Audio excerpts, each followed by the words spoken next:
We did it, guys. We did the 30-day challenge. That's one video a day this entire month. But actually, October has 31 days. I didn't know that when I started. And so this is the cherry on the top, the 31st video. We're going to go through the case study. Can you hear the cows in the background? How cool is that? We're going to go through the analytics, and that's rare because nobody shows you their analytics. We're getting deep and personal today. And then we're going to go over some tips on how to do YouTube yourself and why you would want to and why you might not want to. So you're not going to want to miss this. Let's get into it.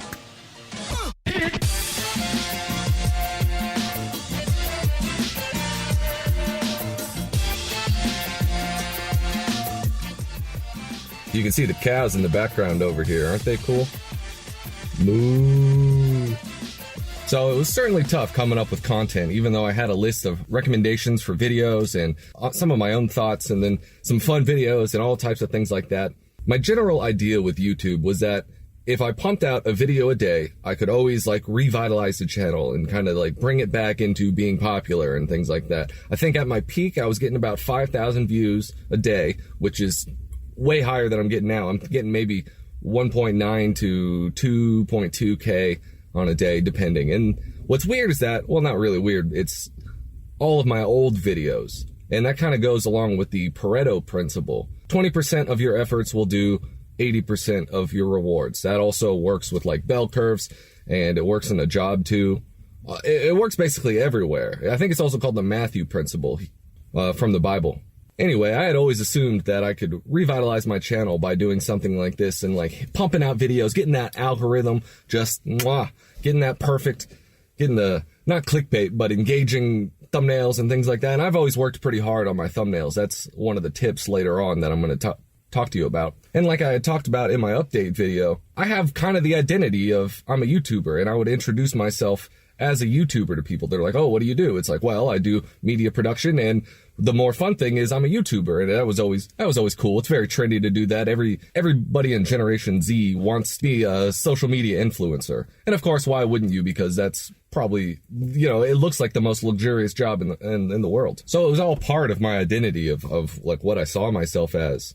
But I think a lot of people just assume whatever work they're doing is kind of their identity as well. But my views have been so bad, and it's not making any sort of growth that I would want. I mean, so it's been kind of like a culture shock, kind of, to consider that, maybe my identity isn't a YouTuber. Maybe I'll just have to tone that back down, at least mentally. I mean, I'm still producing videos, but maybe don't make that part of my identity, especially because I don't have control over the platform. They can shadow ban me or delete any videos they ever want. In fact, one of my last videos had some fake copyright claim, even though the song was free to use.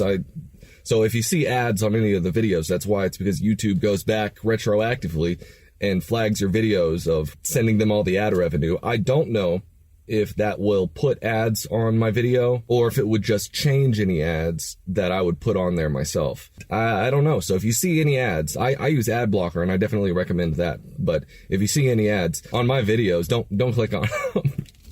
What's cool about this case study is that since I also do media and marketing for clients, it's a great write-up. It's really helpful to have an example of work that you've done and more data to work off of to help somebody else grow their channel and things like that. And I've had a few comments from you guys asking if I had any tips or tricks, so we're definitely going to go over that at the end as well. So I'll help you out there. Alright, cool. Let's take a look at the channel dashboard. These are the behind-the-scenes analytics that nobody's going to show you.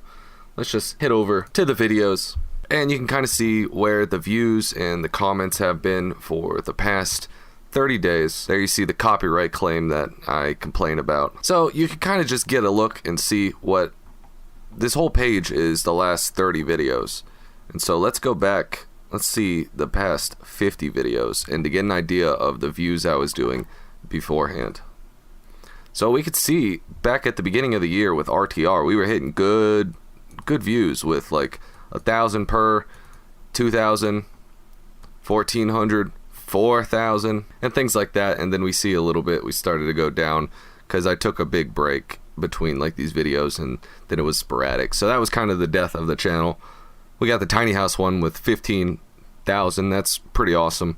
Got some more coming through here, and then we see basically I started Here, am I crazy for trying this? Probably. That's where it started, and I started the 30-day challenge getting 200 per, and then it just slowly goes down. So I don't think this is the best way to get views on YouTube. Let's take a look at the analytics real quick. So last 20 days, it doesn't look like any type of growth. We've got 38% increase in views and 43% watch time. That's the big metric that you want to go through, because YouTube prioritizes that over everything else. But we'll do the last 90 days. And we'll see, this is where it started. So there is definitely an increase in the floor of views compared to here, but not a lot, and not as much as I expected. I was not pleasantly surprised. You can see, we were sporadic. One video in August, one video in September, and then boom, boom, boom, boom, boom, boom, boom, one every day. You can see all the old, these are all old videos that I've done. Only 2 of these were this year, but that one was doing the best, the IKEA beds one. You can see lifetime updates for all different types of the videos. These are pretty cool stats to look at. But none of my recent ones have made it to the top videos. Let's see. Yeah, none of these down here. Let's see. Yeah, not a lot.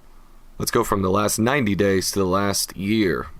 And so we can definitely see, let's see, these look like IKEA videos up here. This is probably IKEA for beds, March.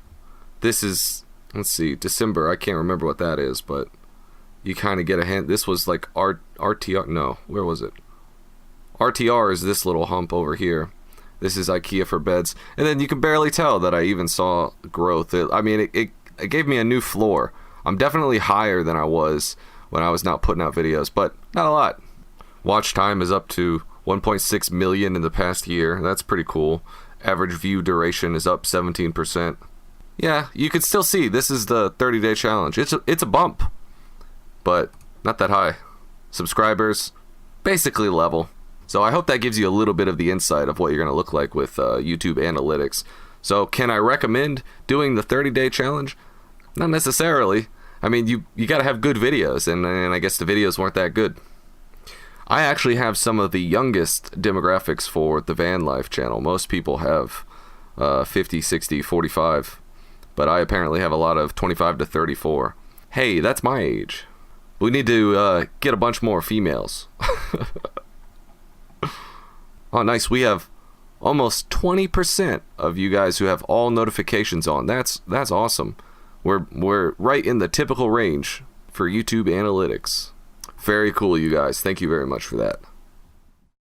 The problem with the 30-day challenge is that towards the end, especially, I started getting my videos out later and later in the time of the day. And of course, that's one of the main tips, is that you want to get on a good schedule. There are better days and there are best times to release your video. Now, the better days are here. You'll see a graphic here that'll go through it. And then I'll also link to an article in the description that might give you some more in-depth knowledge. But that's what I've been doing. It's better to do it around lunchtime or breakfast or evening. But Friday nights don't really work well. The weekends don't really work well. And of course, like TV and everything else, there's seasonal things. So the last 2 weeks of December, you don't get too many views because people are off doing things or spending time with their family and they don't want to be on the YouTube. So one of the comments recently was from Without Chase, who was asking if I had any tips for the YouTube thing. He said he wanted to do similar to what I'm doing. Well, my first tip, and I'm not just being flippant, is don't do it. Don't do it for any type of money or anything. Do it because you like making videos, and then there's a 1 in a million chance that you might get one that goes viral. It's not the best time exchange for money. YouTube isn't even the best platform to put videos on now. Like I've mentioned before in a TikTok video, I get way better views on TikTok, and those are just like 1 or 2 minute clips. A lot of them are 15-second clips, and it's not the style of the video. We have the impression that YouTube is like the big deal, the most important platform to succeed on, but you want the attention wherever it is. And right now, the attention arbitrage shows that TikTok and LinkedIn, even, especially if you have something that's more business oriented, LinkedIn organic reach is booming.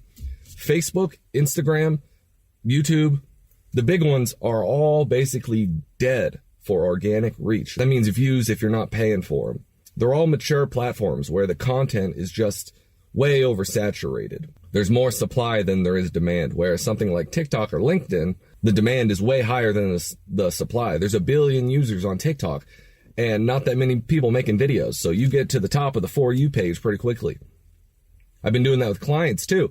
And you wouldn't even think it's the demographic of TikTok has the stigma of just being Zoomers or even like the younger millennials. But you'd be surprised. There's a lot of older people on it. I mean, I guess myself included. I'm not a teenager anymore. One of my tips months ago, if you had asked me for YouTube advice, I would have said, post out content as much as you can. A video a day would be ideal. And of course, we did that. And you saw the analytics. They're not that great. Some general YouTube advice is going to be to schedule your posts like the chart that we saw. Schedule them at the right time. Right days and times are kind of crucial, especially for if you have specific content that's topical and things like that. Don't put out a video at midnight. One, you're not going to have the people that are watching it. If they hit the bell icon, which you guys should do, definitely like and subscribe and hit the bell icon to be notified when I put out a new video. But if you're doing that and I put something out at midnight, you're going to get a notification on your phone at midnight and it might wake you up, and that sets a bad taste in your mouth. You don't want to do that. Not to mention the first few hours, especially the first hour, is the most important for the YouTube analytics.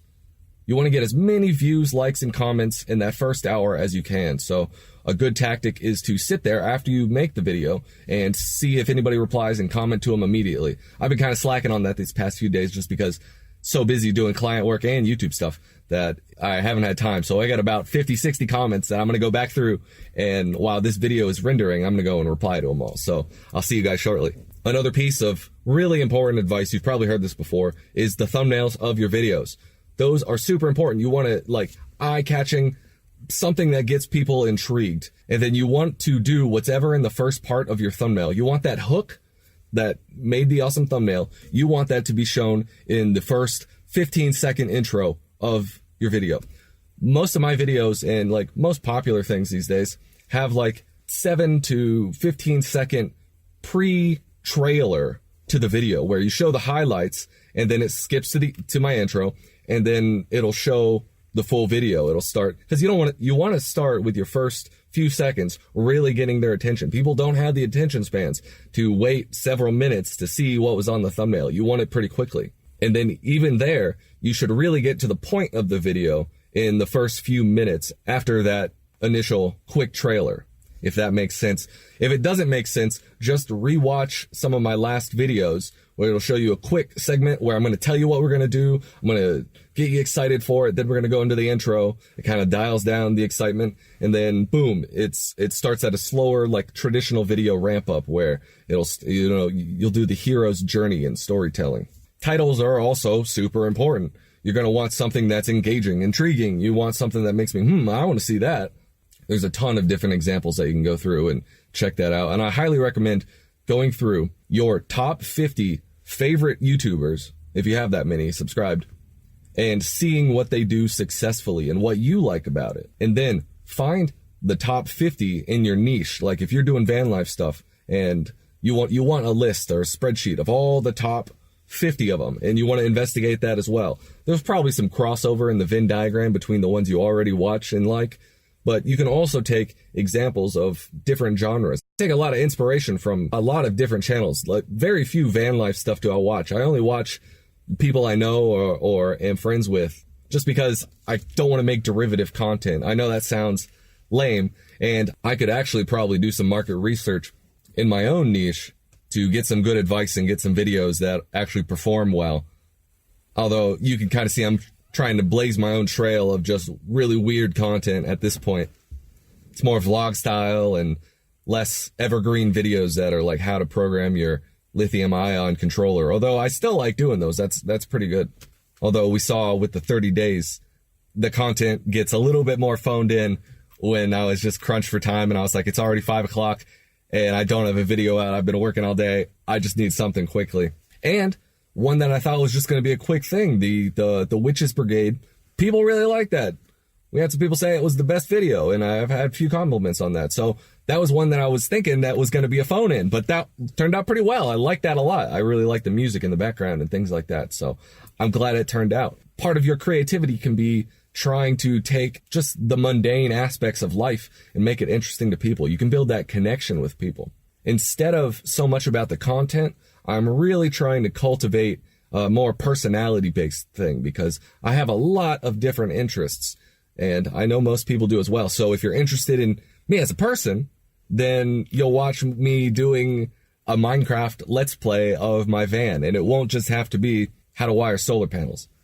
You know, that's really ambitious and a lot to ask for. It's kind of how I've been doing things. Now, is that the best way to get traction? Absolutely not. As you can see from the analytics, that's like my catch line in this video. You really want to get content that's going to be really popular, and you can just trend surf and do something related. Like a popular video was how to stay warm in your van and tiny house. And of course, that's very topical because, as you can see outside, it's very cold out. And people around this time of year are Googling and YouTubing how to figure that out. Here's an interesting tidbit. YouTube is the #2 search engine. People just ask their questions in YouTube now. They don't even go to Google. It's funny because it's owned by the same company, Alphabet. So you can tell they have the same type of algorithmic search functions that you're going to find. It's arguably the best search, but it's like a really bad company. So that's probably why I'm shadow banned, is because I talk bad about Google on and off the YouTube.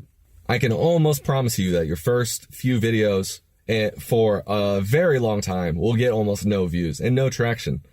Even if you're doing all the right tags, you're not going to get a lot of views. One of the most popular marketers and YouTubers is Gary Vaynerchuk. I've talked about him before.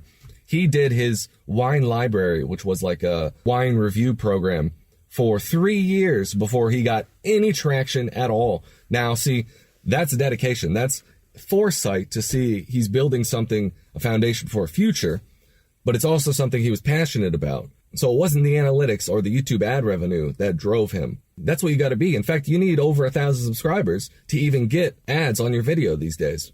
And I'm sure they're going to increase that again at some point in time. I talked briefly about tags, and after you do all the research and come up with a good copywritten title for your video, go to YouTube, type it in, see what the most popular video is that's closely related to yours, and then click on it. Go through, and if you have the browser add-on, TubeBuddy, which is excellent, I would definitely recommend that. You can see the tags on the right-hand corner. Just copy those and put those as your tags in your video. That's like one of the best tips that I can give you for tagging. That's absolutely great, and all of my successful ones have done similar approach. TubeBuddy is a really excellent add-on that you can download for, I believe it's Chrome and Firefox, and probably Opera as well, but not too many people use that. That allows you to see hidden analytics and really awesome features. It'll help you do a checklist of all the different things you need to do with your video. So you've got your titles, your thumbnails, good content in your video, and then it's scheduled to be the opportune time and day.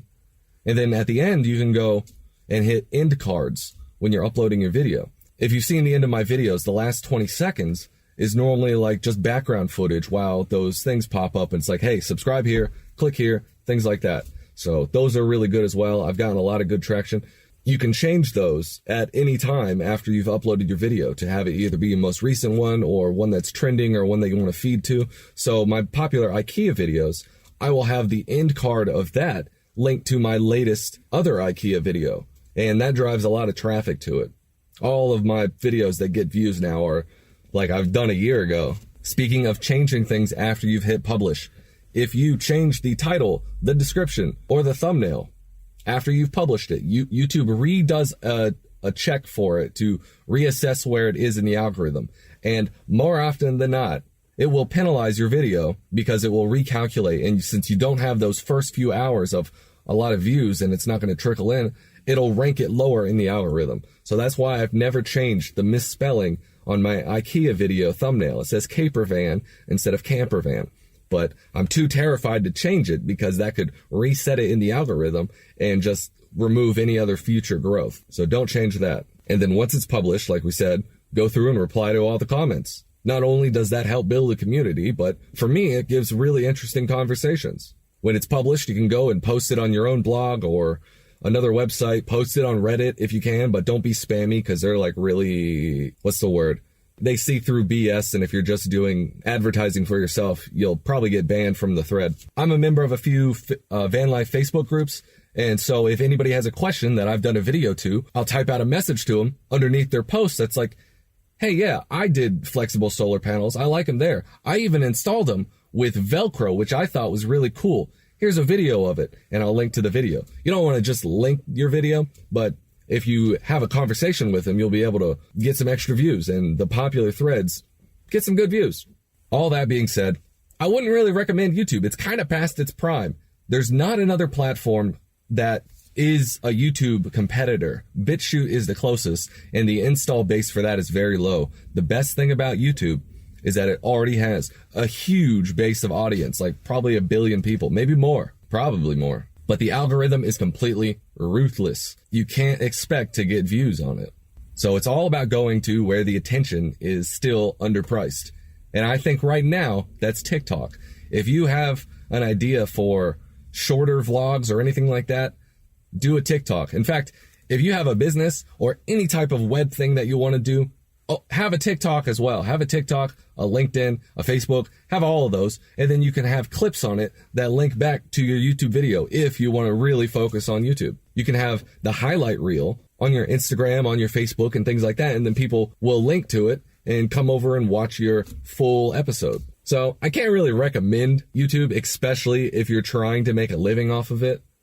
There are ways to do that, like if you get your own sponsorships that are not related to YouTube's ad platform. You can listen to like any podcast, and they'll normally have sponsors like audible.com, things like that. And you can go out and actively find your own. That's going to be your best bet if you want sponsors or ads. Another option is Amazon affiliate links. All of the Amazon links that I put out here when I review a product or something like that are from Amazon affiliate.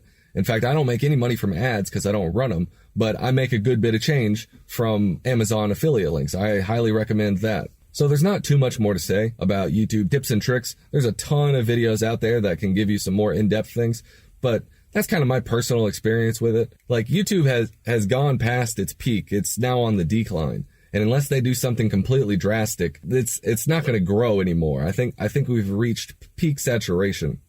And you can see YouTube had a leak of their algorithm in the sense they give everybody a P score, which is basically how brandable you are, which is just like all of the late night shows. That's all YouTube recommendation is now. It's just these stupid corporate late night TV shows or news or things like that. So they've completely forgone any semblance of supporting the creators that actually made YouTube. It's now all corporate BS. It's all brandable stuff, all non-controversial.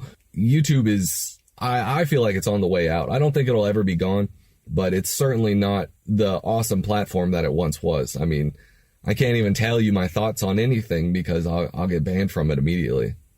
In fact, I wouldn't be surprised if they go through your entire Google account, which it links to almost every website, whether you want it to or not, and they start just shadow banning people that they don't like, that have said something on some random forum. I'm sure that's in the works if it's not already there. So if you have any questions, post them in the chat. I can answer it one-on-one if I didn't cover something here. But that's basically it. Thank you guys for watching. I'll catch you sometime. Who knows? Because the 30 days are over. I still have a bunch of videos that I was in the middle of and just didn't finish. There were some videos that I wanted to put out this month. Like I had a cool one on making money online, but when I started to do it, I was like, oh man, this is taking way more than the time I have as I'm on a deadline of every day.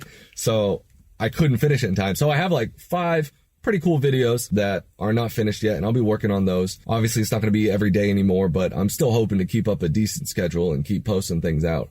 So you can look forward to that. If you're looking forward to that, like and subscribe. Hit the bell icon. That's like really good for the algorithm. If you can get your friends to like the bell icon next to the subscribe button, it notifies them when a new video goes out. And the sooner you watch a video, the more it bumps up the algorithm. So thank you guys for watching. Thank you for hitting that bell icon.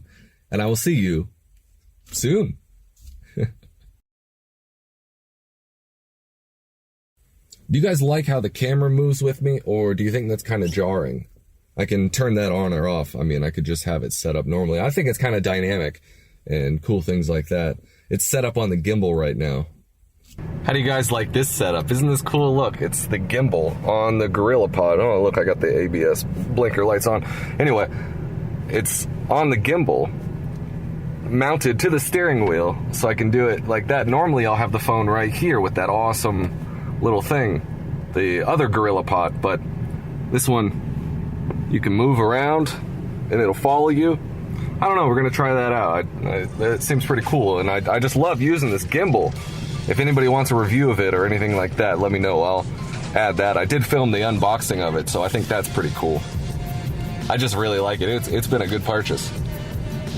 Although, I kind of want to do like a rule of thirds, not so much like me in the center, and I want it a little bit higher, so let's go like that. Yeah, there we go.